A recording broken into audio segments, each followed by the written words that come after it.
Fala pessoal, tudo bem com vocês? Em noite de testes, o Corinthians vence o Londrina e Romero mostra por que ele tem que ser titular desse time. Os destaques do amistoso lá em Cascavel eu te trago agora aqui nesse vídeo. Chega mais, eu sou o Chico Garcia, inscreva-se no canal e vamos juntos!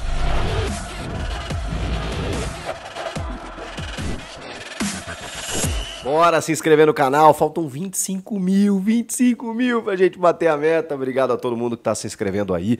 Vamos falar do Timão que voltou a campo depois de tanto tempo, né? Data FIFA, time eliminado do Paulista, esperando para estrear na Sul-Americana, agora dia 2 contra o Racing em Montevidéu. E um teste interessante contra um time que tá na Série C do Campeonato Brasileiro, mas uma equipe profissional de jogadores que estão acostumados, né? Especialmente a jogar, enfim, lá nos seus domínios. Não é necessariamente o Estádio do Café, mas é um estádio que realmente o gramado deixou muito a desejar em Cascavel, na cidade de Cascavel. De qualquer forma, supremacia corintiana, né? O Oeste Paranaense é um lugar tomado por corintianos, visitei recentemente, né? Impressionante a torcida do Corinthians por lá, e foi interessante ver de novo o time titular do Antônio Oliveira, que, vejam só, não tem Romero entre os 11 iniciais.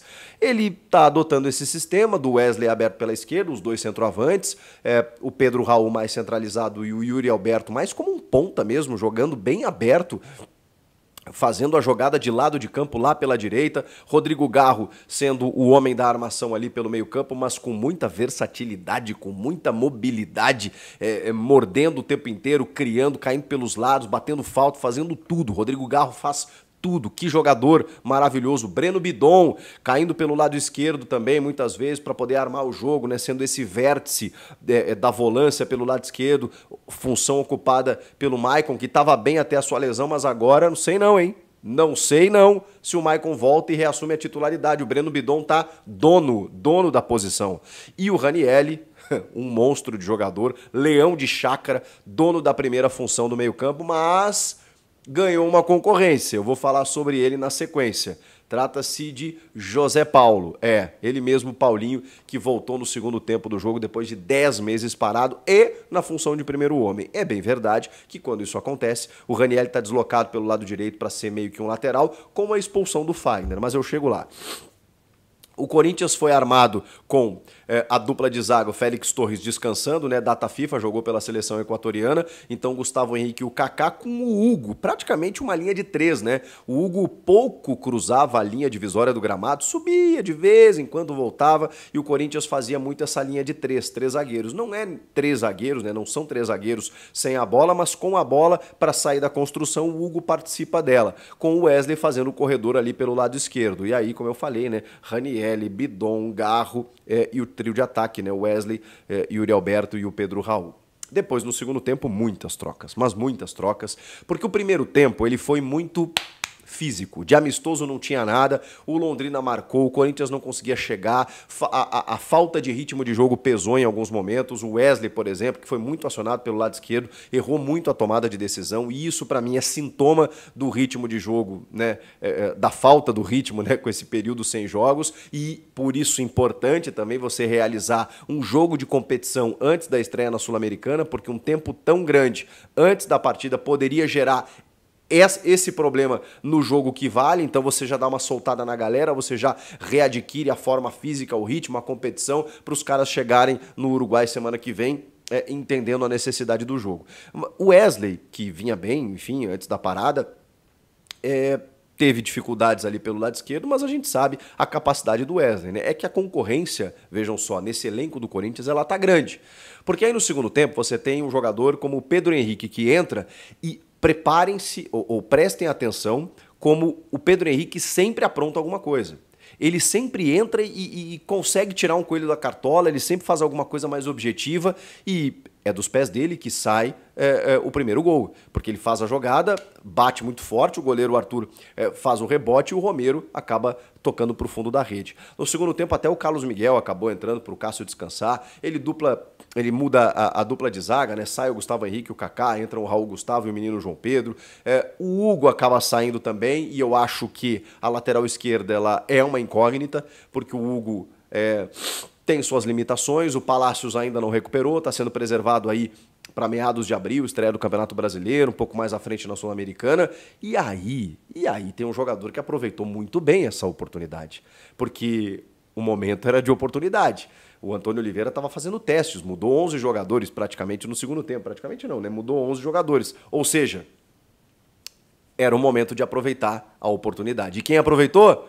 Ele mesmo, Matheus Bidu. Matheus Bidu, que estava escorraçado, escanteado, defenestrado, quase negociado, pois bem, ele é reconduzido pelo Antônio Oliveira, inscrito inclusive na Copa do Brasil, começa a ser relacionado de novo e ganhou uma chance. E ele participa de 2 dos 3 gols.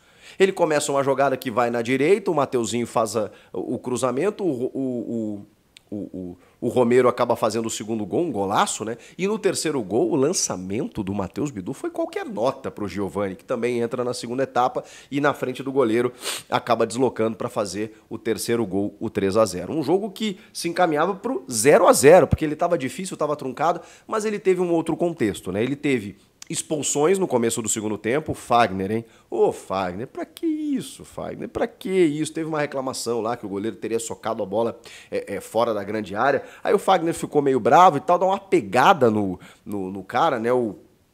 Esqueci o nome dele até agora.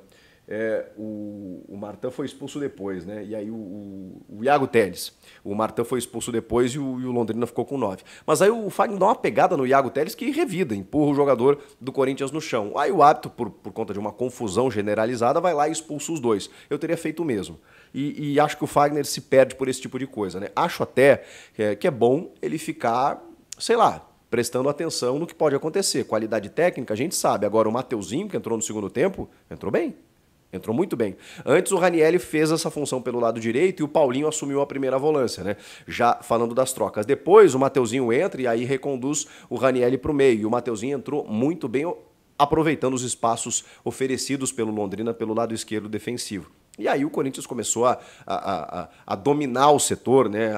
A ter mais presença de área com os espaços que foram oferecidos, e aí o Romero acabou decidindo o jogo, matando o jogo, e no final o Matheus Bidu lançou para o Giovani em condição legal, que só resolveu a parada. Mas foi um Corinthians no segundo tempo com as trocas muito mais voluptuoso, até especialmente depois da expulsão do Martin, né? Que acabou fazendo uma falta para amarelo, matando um contra-ataque. O Romero, inclusive, né, meio que no grito ganha, né, porque ele vai partir, sofre a falta e já cartão. O árbitro nem pensa, dá o cartão, quando vê o cara já tinha, tá expulso, e ali o Corinthians fica com 9 e manda ainda mais na partida. Mas a gente teve Pedro Henrique entrando bem, Mateuzinho entrando bem, Romero então nem se fala.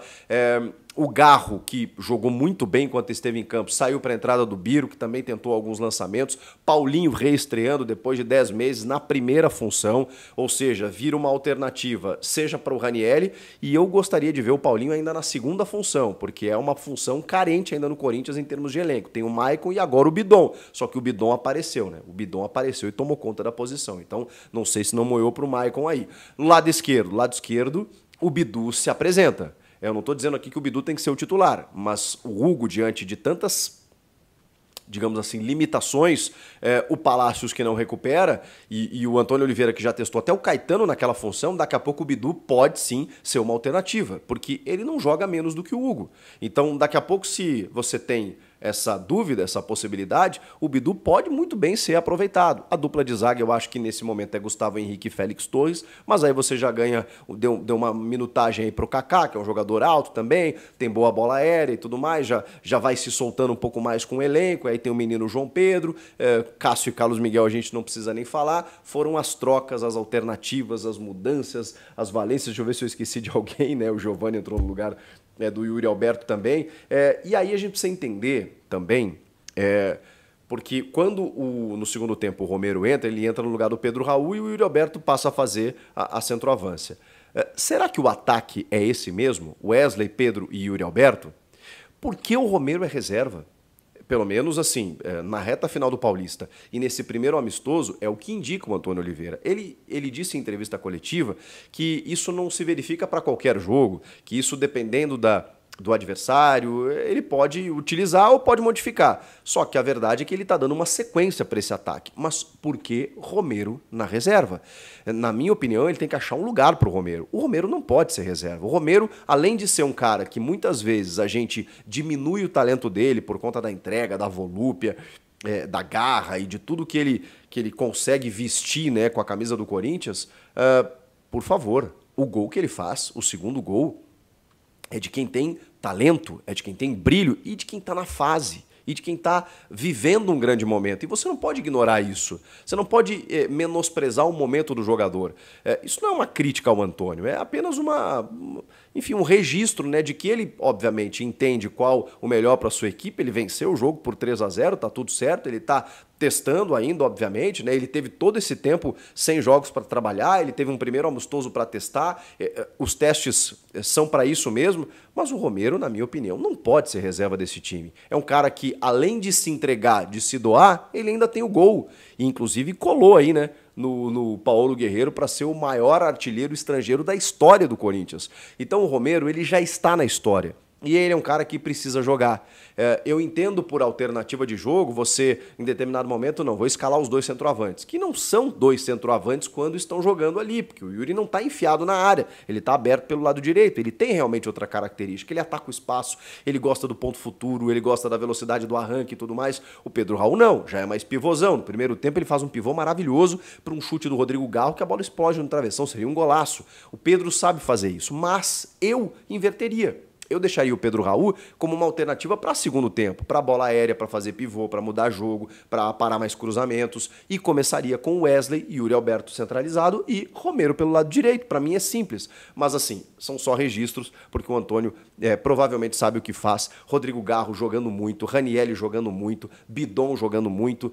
É óbvio que o adversário é da Série C, tá, gente? E foi apenas um amistoso, que não teve muito clima de amistoso pelo jogo físico, pelas disputas, pelas reclamações, pelos empurrões e por tudo que aconteceu. Agora, a gente precisa analisar a questão tática, o comportamento da equipe e a evolução do time, que é nítida, que é natural e que segue em constância. Agora que vem a Sul-Americana, a gente vai entender, vai tentar ver se na prática, na competição valendo mesmo, se o time segue nessa curva ascendente. Me parece que sim, me parece que o Antônio Oliveira tem real domínio do que ele tem nas mãos e os jogadores estão entendendo aquilo que ele quer. Tem muito potencial esse time para crescer ainda mais. E esses 3-0 aí, que até foram construídos no final do jogo, eles me mostram isso, me mostram um sinal positivo para o que vem pela frente. Pelo menos é o que eu penso. E vocês? Comentem aqui, inscreva-se no canal e eu volto na próxima, hein? Se inscreve no canal, tô te esperando. Até a próxima. Tchau.